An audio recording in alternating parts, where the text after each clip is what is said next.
Doctora Buchaín, te agradezco mucho que nos tomes la llamada para conocer tu punto de vista de lo que se anuncia y que nos acaba de compartir nuestro compañero Gustavo Sánchez. Buenos días y bienvenida, Muy Muna. buenos días.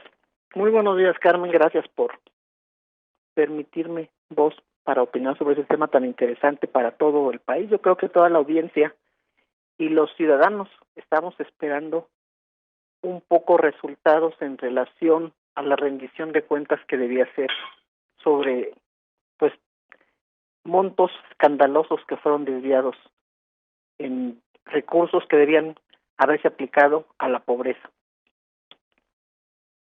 Hemos hablado contigo, Muna, y tú, bueno, has señalado la forma en la que fuiste literalmente echada de la Auditoría Superior de la Federación en algo que no terminamos de comprender, porque habiendo sido una parte fundamental de estas investigaciones desde la auditoría, bueno, pues estás fuera de la auditoría y el contexto en el que te encuentras es bastante, cuestionable para efectos de la responsabilidad de una institución como la auditoría con alguien que trabajó para ella. Pero además de la circunstancia tuya que nos has narrado en su momento, siendo tú alguien que conoce tan directamente el caso, aunque lo hemos platicado muchas veces en este programa, me gustaría que compartieras de nuevo tu resumen. ¿De qué estamos hablando cuando se habla de la actuación de Rosario Robles, de Emilio Sebaduga, de varios personajes que han estado juntos en los últimos años, particularmente en el sexenio de Enrique Peña Nieto?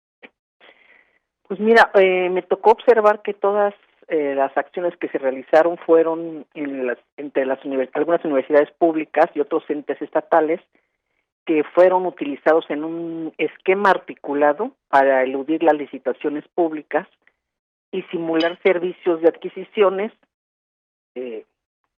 fantasma, y lo hicieron a través de la designación de supuestos proveedores fachada, que no solamente no contaban con el perfil ni la capacidad, porque fueron creados ex profeso para un fin de defraudación, sino que la subcontratación que se hizo permitió triangular recursos y desviarlos hacia otros fines distintos. Todo esto bajo el esquema de un modus operandi, que eran los mismos funcionarios interviniendo, creando expedientes ficticios, utilizando información y con un método estructurado en muchos casos, donde ligaban o se inventaban, fabricaban, voy a poner la palabra, supuestas necesidades para poderse contratar. Y entonces se contrataban y se evolucionó a unas contrataciones que eran no solamente desde mi punto de vista profesional, con la información derivada de las auditorías innecesarias para los procesos de lo que es la cruzada contra el hambre, sino que tenían como finalidad absoluta el desvío de los recursos a través de estas supuestas adquisiciones de proveedores que se amparaban con facturas que simulaban operaciones inexistentes. Y entonces con esa triangulación de operaciones dispersaban los recursos que eran recibidos con todas las empresas, y pues muchas fueron a parar hasta el extranjero, hasta Shanghái, Pakistán y tantos lugares, que creo que por sí mismo habla todos los resultados que se han podido expresar, ¿no? Dinamarca, Nueva York, Estados Unidos. Y entonces no solamente no se realizaron los servicios, sino que todo se fabricó en una asociación. Yo le llamo que es una asociación delictuosa en la que se desplegó conducta encaminada a cometer actos que agraviaban al erario. ¿Hasta dónde llegó la investigación que encabezaste en su momento en la Auditoría Superior de la Federación? ¿Hasta qué figuras, hasta qué responsabilidades públicas? Hoy vemos lo que anuncia la Fiscalía General de la República respecto a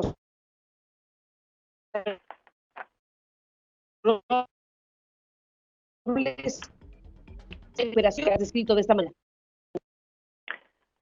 Pues todos los directores, los directivos que de alguna manera participaron, se encuentran, los identificamos y los ubicamos en los dictámenes que se emitieron para todas las denuncias que se presentaron.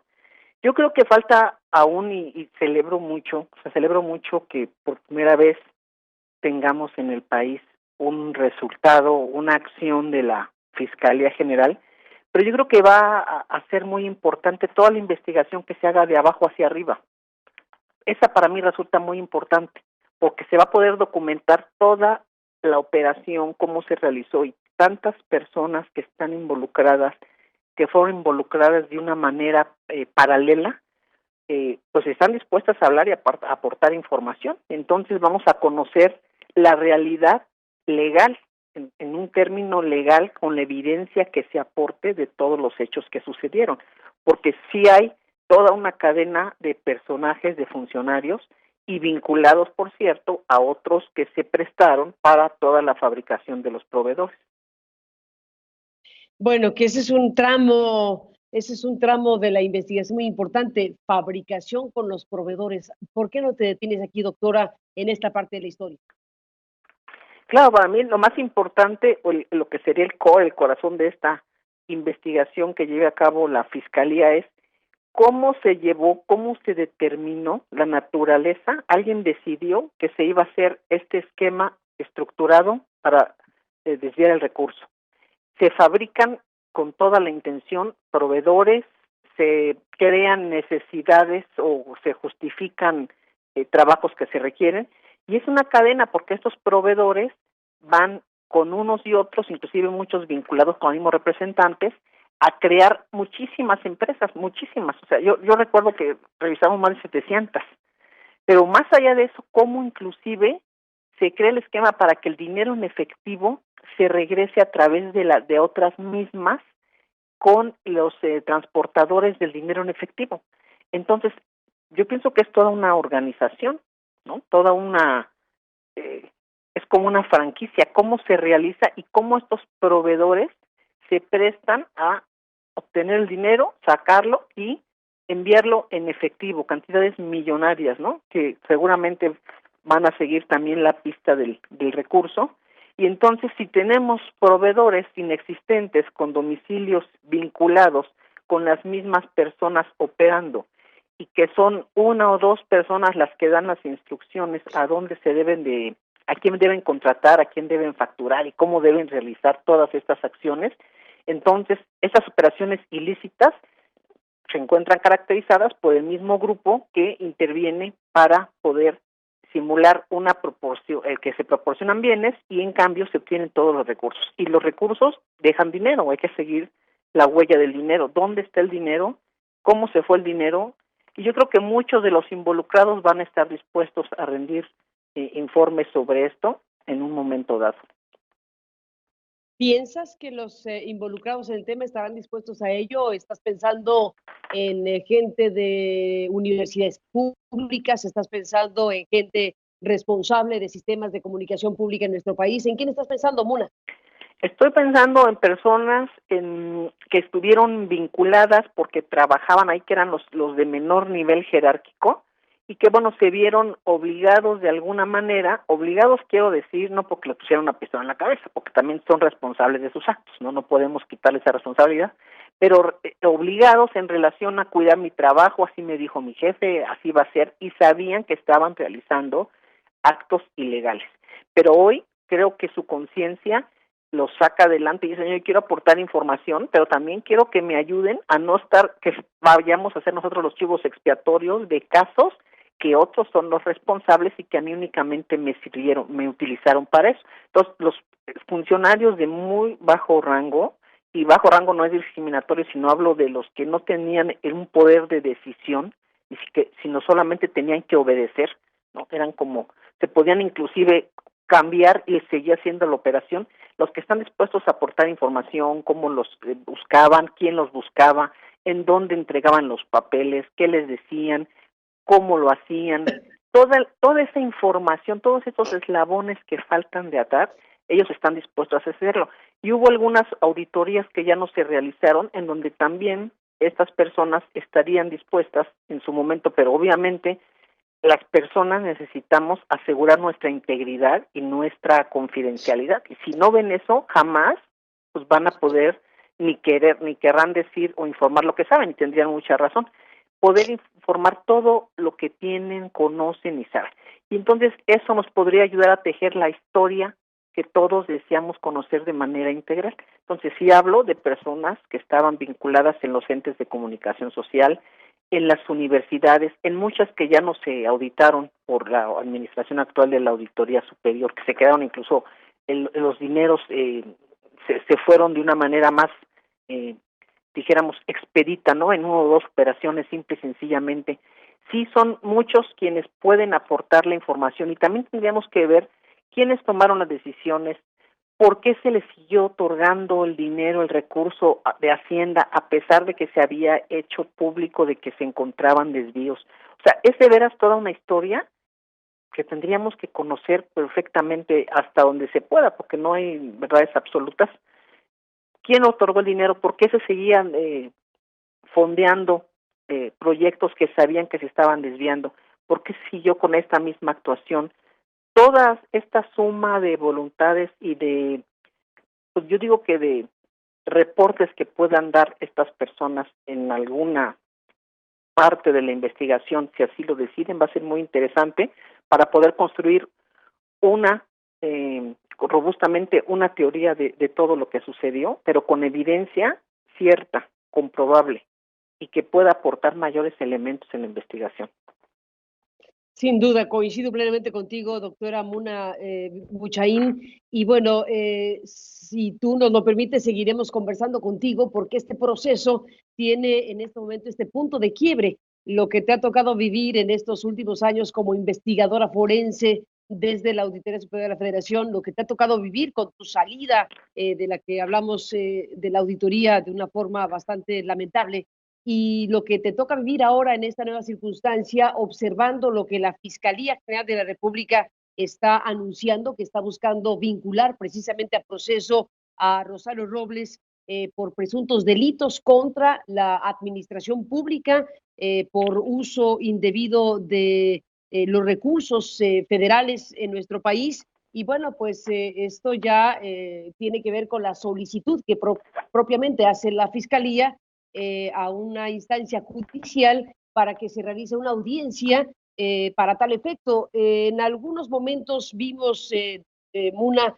a Rosario Robles en algunas entrevistas periodísticas cuando ella decía, yo no firmé nada, cuando se hacía ya el señalamiento directo en preguntas periodísticas a la exfuncionaria, y ella decía, ahí están los entregables, te acordarás, tuvimos oportunidad de presentar un reportaje en Aristegui Noticias en su momento, precisamente de esto que le llaman los reportables, esto Sí. con lo cual se supone las autoridades del sexenio pasado demostraban que habían adquirido o contratado tales o cuales servicios y a eso le han llamado los comprobables, es decir, pagué tanto y me dieron esto. Pero bueno, ahí también tenemos un tema para investigarse muy ampliamente porque en la trama de cosas, en los eslabones de esta mega operación del sexenio de Enrique Peña Nieto, donde se transfirieron recursos millonarios incluso en cuentas internacionales, como lo acabas de mencionar, bueno, está esta parte también de la historia. Claro, y lo más importante no solamente es un dicho, porque eso es muy cómodo, únicamente lo expreso y bueno, tenemos derecho de defendernos como lo consideremos, pero en el momento en que las investigaciones no solamente vayan de arriba abajo, sino de abajo hacia arriba y todas las personas involucradas vean, oigan, ¿quién decidió que había servicios, por ejemplo, de estrategia creativa, de guiones para promocionales, de opinión cuantitativos que costaron millones? Las decisiones, cualquier funcionario tenemos la obligación de rendir cuentas sobre nuestras decisiones. ¿Cómo decidieron que, recuerdo, 40 millones para un registro fotográfico? ¿Por qué lo decidieron? ¿Dónde está? ¿Quién lo hizo? ¿Quién fue el vínculo? ¿Con quién lo atendió usted? Y entonces lo que ellos llaman entregables por sí mismos, autónomos, no tienen nada de validez si no existe toda la liga que te asegure que todo eso se hizo bajo un régimen de legalidad, no solamente que existieron físicamente, sino que tuvieron un uso y una cadena lógica de acción desde que yo lo contraté, vi a esta persona, le pedí esto, me dio esto, y con esto logré este objetivo que fue a favor de abatir la pobreza o para este programa. Pero únicamente con decir no está mi firma, eso yo pienso que no te quita la responsabilidad. Y ahí está el gran tema de la Fiscalía General, que yo tengo mucha fe porque creo que van a aplicar capacidades investigativas que son tan necesarias y van a generar la confianza que hoy mismo necesitamos en este país para poder llegar al fin. De veras no quiero ponerle mucha emoción a esto porque es apenas un primer paso. O sea, para todos es importante saber que se inicia por algo, pero falta muchísimo, muchísimo por hacer y yo espero que juntos podamos acompañarnos en este camino, que todos veamos cómo evoluciona la investigación, cómo se llega a conocer todo aquello que hoy mismo es opaco y que entonces sí el mensaje sea cero impunidad y ya basta, ya creo que es época de rendir cuentas y de ponernos a trabajar porque en verdad lo que se necesita es confianza, capacidad y talento. Y yo pienso que es un primer paso y que bueno, vamos a ver cómo se va comportando este asunto. Finalmente son etapas legales y tendremos que verlas con toda la frialdad posible. Pues sabremos de verlas y seguiremos hablando, si tú me lo permites, doctora Muna Dora Buchaín. Te aprecio mucho que nos tome la llamada y sigamos en contacto. Buenos días. Claro que sí. Muchas gracias. Buenos días. Gracias.